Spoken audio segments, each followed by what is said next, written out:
Hello and welcome back to the Practical English Podcast. I'm your host, Mike, and as always, I'm thrilled to be here. And I'm Angela. We're so glad you've decided to join us today. We have a fantastic episode lined up that I think you're going to find incredibly useful. We have a really important topic to talk about today, Angela. It's one that many English learners find a bit tricky. That's right, Mike. Today, we are diving deep into the present perfect tense. The episode is called Present Perfect in Real Life. I've just finished. Have you ever? It's perfect for our A2 to B1 level learners. Exactly. It sounds complicated, but we promise by the end of this episode, you'll feel much more confident using it. It's all about connecting the past to the present. So let's start with the basics. How do we even form the present perfect? Okay, the structure is actually quite simple. You need two things, the auxiliary verb have or has plus the past participle of the main verb. So the formula is subject plus have or has plus past participle. Right, and we choose have or has based on the subject. We use have with I, you, we, and they. For example, I have finished or they have eaten. And we use has with he, she, and it. For example, he has finished or she has eaten. And often in spoken English, we use contractions. So I have becomes I've, and she has becomes she's. That's a great point. It sounds much more natural. Now, what about this past participle? Good question. For regular verbs, it's easy. The past participle is the same as the simple past form. It just ends in ed, like work becomes worked. So I have worked. Or play becomes played. We have played football. But then there are the irregular verbs. Ah, yes, the famous irregular verbs. This is where learners need to do a bit of memorization. For example, the past participle of go is gone, so he has gone. The participle of see is seen. I have seen that movie. Right. Or eat becomes eaten. They've eaten all the cake. Don't worry if you don't know them all. You learned them over time. Okay, so now that we know the structure, let's talk about when to use it. The first big use is for recent past actions, things that happened just a short time ago and have a result in the present. A result in the present. Exactly. A key word we often use here is just. For example, if I finished my work 1 minute ago, I can say, I've just finished my work. The result is now I am free. That makes sense. Or imagine you are waiting for a friend and they arrive. You can say, oh, good, you've just arrived. The action is finished and the result is that your friend is here now. Perfect example. What have you just done today, Angela? Well, before starting this podcast, I've just had a big cup of coffee. Ah, so you're full of energy. See, the result is in the present. I've just checked my notes for the episode. So you feel prepared. It's very useful in everyday conversation. You hear it all the time. I've just seen him in the hallway, or she's just left. Okay, so that's recent actions. Let's move on to the second major use, which is one of my favorites, talking about life experiences. Yes, this is where the present perfect really shines. We use it to talk about an action or event that happened at some point in our life before now. The exact time it happened is not important. The experience is the important part. For example, I can say, I have been to Italy. When did I go? I don't say. It's not important.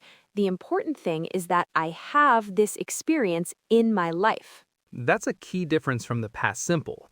If you said, I went to Italy in 2019, you are using past simple because you gave a specific time. With present perfect, the time is indefinite. I have been to Italy. Exactly. Now, for experiences, we often use the words never for negative sentences and ever for questions. Right. So if you haven't had an experience, you use never. For example, I've never been to Italy. It means in my whole life, from birth until now, this experience is not part of my story. And what about questions? How do we ask someone about their life experiences? That's where ever comes in. It means at any time in your life. The question structure is have or has plus subject plus ever plus past participle. So I can ask you, Angela, have you ever tried sushi? Ooh, great question. Yes, I have. I've tried sushi many times. I love it. Okay, my turn. Mike, have you ever ridden a motorcycle? No, I haven't. Or I can say, no, I've never ridden a motorcycle. A little too scary for me. This is a fantastic way to start conversations and get to know people. Let's try a few more. Sounds good. I'll ask you first. Angela, have you ever met a famous person? Ooh, let me think. Yes, I have. I met a famous actor once at an airport. It was very brief. I've never forgotten it, though. That's so cool. See? The experience is the key. Now, your turn to ask me. Okay, Mike, have you ever lived in another country? Yes, I have. I've lived in Spain for 2 years. It was an amazing experience. I have learned so much from my time there. Oh, wonderful. I've always wanted to go to Spain. I've seen so many beautiful pictures. I've never had the chance to go yet. You should. Okay, final question for me. Have you ever forgotten a close friend's birthday? Oh, no. I have to admit, yes, I have. I felt terrible afterwards. I have since learned to put all birthdays in my calendar. A very important life lesson. As you can see, listeners, it's a very natural way to share stories and experiences. That was a great discussion on life experiences, but there are a few more keywords that really unlock the power of the present perfect. These words help us add more specific meaning to our sentences. I think I know what you're talking about. Words like already and yet. Exactly. Let's start with already. We use already to say that something happened sooner than expected. It usually goes between have or has and the past participle. For example, I might ask you, do you want to see that new movie? And I could reply, no thanks, I've already seen it. This means I saw it sometime before now, maybe sooner than you thought I had. Perfect.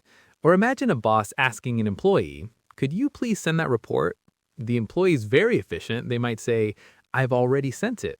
The boss is probably pleased because it happened sooner than expected. Here's another one. A friend says, don't forget to buy milk. I can say, no need, I've already bought it. It shows I'm prepared.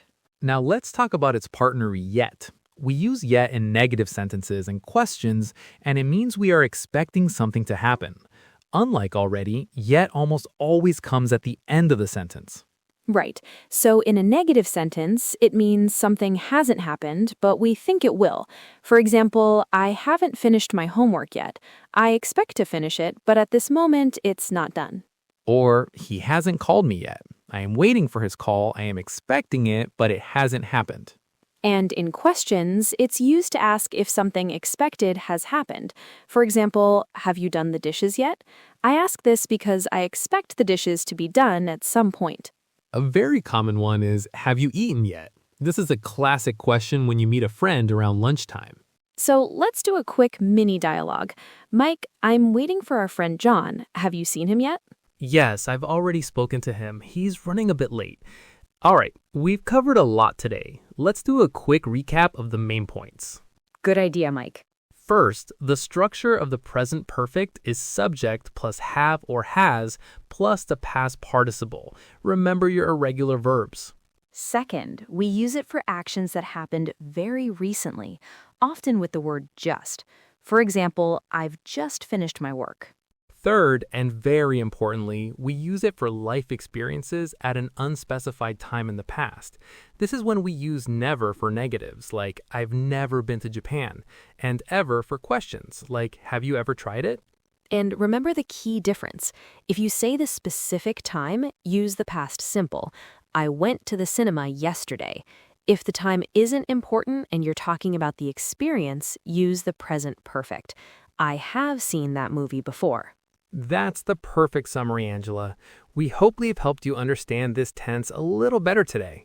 Thank you all so much for listening to the Practical English podcast. We have really enjoyed making this episode for you. Yes, and we have a question for you.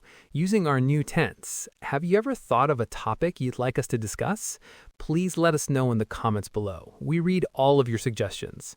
That's all for today. Keep practicing, and we'll talk to you in the next episode. Goodbye. Bye, everyone.